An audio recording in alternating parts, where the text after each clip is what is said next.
first question. Hi, it's Sean Benjamin from the CBC. Would you consider referring the use of the notwithstanding clause to the Supreme Court to get a better clarity on how it should be used? As I've said, it is a very, very serious thing to suspend people's fundamental rights and freedoms. The proactive use of the notwithstanding clause is actually an attack on people's fundamental rights, and in this case is an attack on one of the most basic rights available, that of collective bargaining. That's why I spoke to union leaders this morning. That's why when I spoke with Premier Ford on Wednesday, I asked him not to invoke the notwithstanding clause preemptively, because suspending people's basic rights should never be something people enter into lightly or without seriously weighing the consequences. And I think there are a lot of people, a lot of parents like me who have kids in Ontario schools that are concerned about the job action and about the strikes. But I can tell you, all parents and all Canadians should be extremely worried about suspension of our most fundamental rights and freedoms. That's why, as I've said, the federal government is looking at all options, and we're considering what we can do to continue to be the government and the party that stands up for people's fundamental rights and freedoms, as we always have been. But it's also a moment for ordinary Canadians to stand up and say no to suspension of the Charter of Rights and Freedoms, to suspension of their most fundamental rights.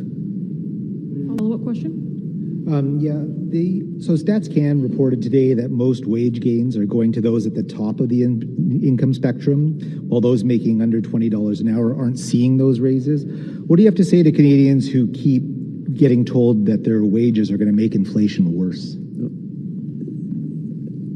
Canadians are facing tough times right now in paying the bills, in paying their rent, and paying for groceries, and paying for gas. We know that. That's why we're focused on putting forward targeted supports for the middle class, for people working hard to join it where they need it. The GST credit check is arriving today in 11 million households' bank accounts across the country. 11 million households who need it are going to see hundreds of dollars to help them with the costs of everything right now. On top of that, we're moving forward to make dental care more affordable for families with kids who can't afford it. We're moving forward with extra support for low-income renters. In the fiscal update that Chrystia just presented yesterday, we're actually moving the Canada Workers Benefit, which is targeted at those lowest income workers, to give them a top-up to their wages, to thank them for the jobs they do and to make it a little easier for them. Well, we're switching it so it comes earlier in the year so that they can have more money in their pockets as they're working hard, often in jobs that support us all. And at the same time, in this fiscal and economic statement, we're stepping up to say that big businesses, profitable companies, need to do their part as well by ending the free ride for share buybacks to ensure that profitable companies choose to reinvest in their workers, reinvest in the things they're doing in Canada instead of just giving profits to shareholders. These are the kinds of things we're doing to make sure that we're there to stick up for Canadians, but I'm happy to turn it to Chrystia to continue this answer. Okay, well, Prime Minister has really said it already. The only thing that I'll add is, that StatsCan report is very consistent with data that we were seeing earlier. And when we thought about what we should do with inflation relief in this fall economic statement and previously, we did really look at the data. And what we saw is there are two groups of Canadians who are being hit the hardest, and that is low-income workers who are not seeing the same wage gains as higher-paid workers, and it's also young people. And you see that reality reflected in the measures we've put in place. So that's where you see the GST targeted at exactly those groups. As the Prime Minister said, Canada Worker Benefit targeted at exactly those groups. Rental, again, targeted at exactly those people.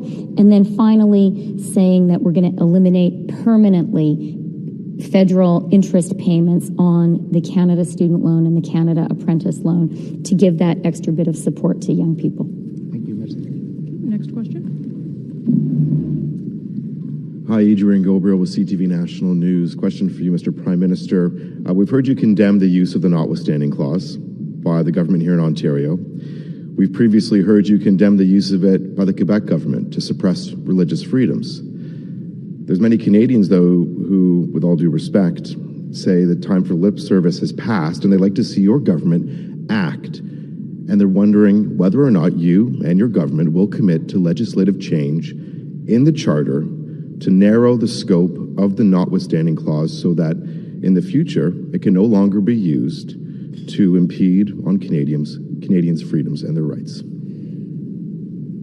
I think the first thing to understand is that Canadians themselves should be extremely worried about the increased commonality of provincial governments using the NoWithStanding clause preemptively to suspend their fundamental rights and freedoms.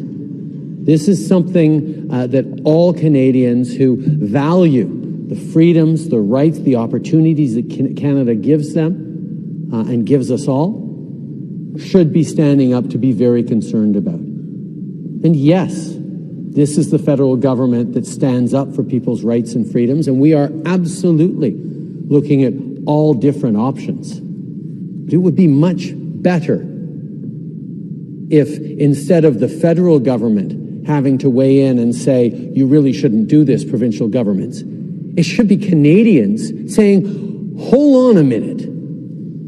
You're suspending my right to collective bargaining. You're suspending fundamental rights and freedoms that are afforded to us in the Charter.